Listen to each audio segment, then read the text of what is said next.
Olá pessoal, seja mais uma vez bem-vindo ao canal Cultura Reformada, sou o pastor Ademir, tá bom? Seja muito bem-vindo, se não é inscrito, se inscreve, ajuda o canal, já sabe, tem muito conteúdo pra você, beleza? Ontem, dia 31 de outubro, não é?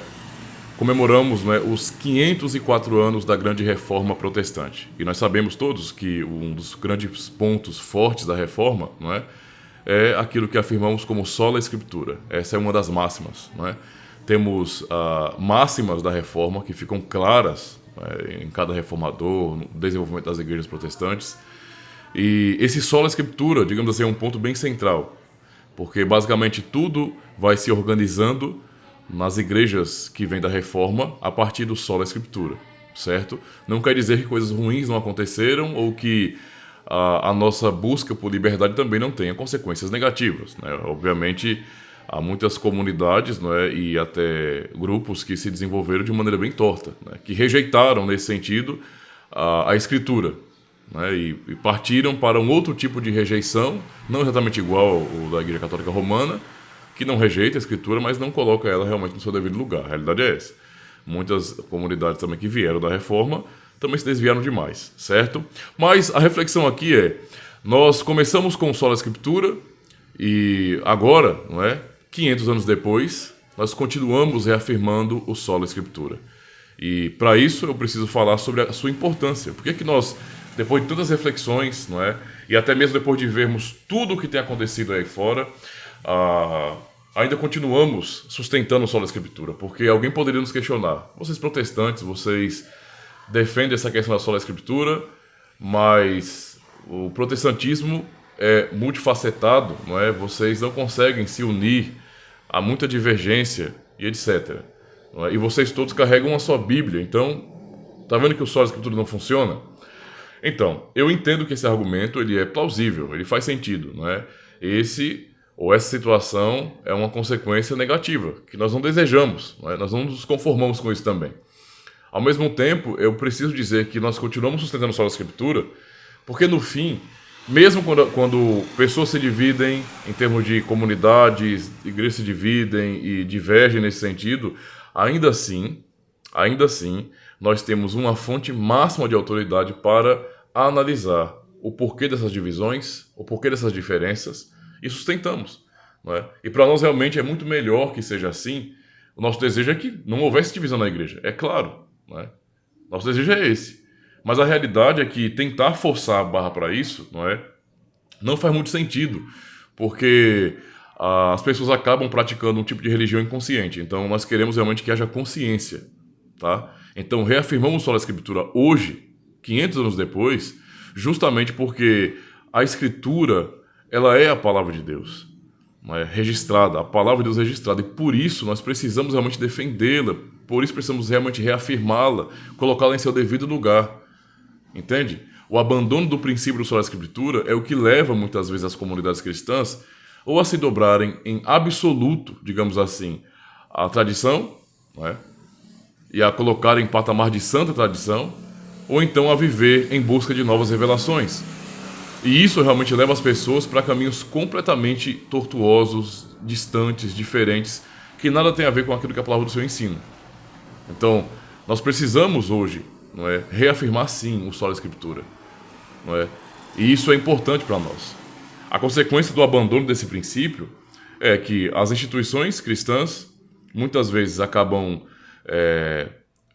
estabelecendo uma tradição e determinando o que é tradição canônica, o que não é, e então deixam de forma absoluta, não é, os seus pressupostos, a sua própria interpretação, em detrimento das outras. E muitas vezes essas comunidades, esses líderes, né, que não aderem ao princípio do sola Escritura como sendo o princípio que ensina que a palavra do Senhor registrada é a autoridade máxima sobre a igreja, não é? A consequência disso é justamente grupos que crescem cada vez mais com heresias, com mentiras, não é? Com novas revelações, com pessoas reivindicando o apostolado, reivindicando que tem a mesma autoridade que os apóstolos tinham e que o que eles falam é palavra autoritativa de Deus. Nós temos muito disso em nosso contexto ocidental, não é? E isso só nos mostra a grande necessidade de reafirmarmos sim o sola Escritura 500 anos depois da Grande Reforma Protestante. Só a Escritura realmente é uma defesa para a igreja, para o nosso coração, para o coração das ovelhas de Cristo. Porque então olhamos para a palavra de Deus como ela é. A palavra do Senhor, a vontade dele, ela foi revelada e foi registrada.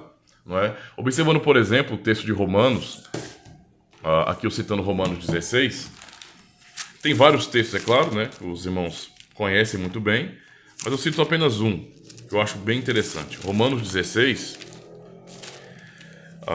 o apóstolo Paulo, na sua conclusão a esta carta, diz bem assim, no verso 25. Ora, aquele que é poderoso para vos confirmar segundo o meu evangelho e a pregação de Jesus Cristo, conforme a revelação do mistério que desde tempos eternos esteve oculto, mas que se manifestou agora e se notificou pelas escrituras dos profetas, segundo o mandamento do Deus eterno, a todas as nações para a obediência da fé. Esse é o verso 26, né? E aí termina com essa doxologia, verso 27. Ao único Deus sábio seja dada a glória por Jesus Cristo para todo sempre. Amém.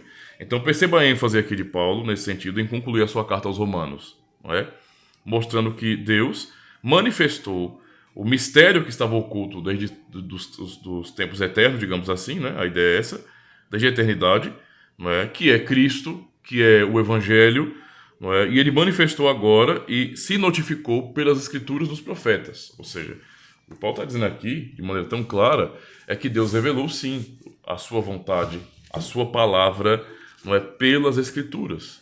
Por isso a escritura sagrada é colocada em um patamar inalcançável. Não há nada que homens possam pensar, filosofar, escrever, digamos assim, que se compare ao que a escritura sagrada nos ensina, não é?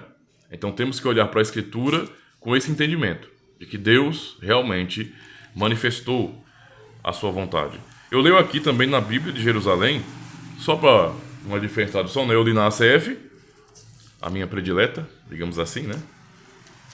Certo? Inclusive, parabéns aí para o trabalho da Sociedade Bíblica Trinitariana do Brasil. Trabalho excepcional, né? Amo o trabalho de vocês. Doxologia. Ele fala, aquele que tem o poder de vos confirmar segundo o meu evangelho e a mensagem de Jesus Cristo, não é? Revelação de mistério, envolvido em silêncio desde os séculos eternos, agora porém manifestado e pelos escritos proféticos e por disposição do Deus eterno, dado a conhecer a todas as nações, para levá-las à obediência da fé. A Deus, o único sábio, por meio de Jesus Cristo, seja dada a glória pelos séculos dos séculos. Amém.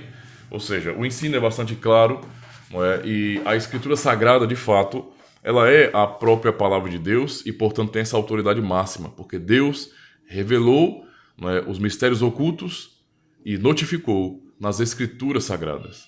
Esse é o princípio aqui. Por isso, precisamos olhar para a Escritura Sagrada como sendo a autoridade máxima na igreja. É por meio da Escritura que tudo com relação à vida da igreja, sua teologia, seu desenvolvimento, sua tradição teológica deve ser julgado. Não ao contrário. Certo? Então, primeiro a Escritura, depois o resto. Esse é o princípio nosso protestante, tá? É um princípio máximo.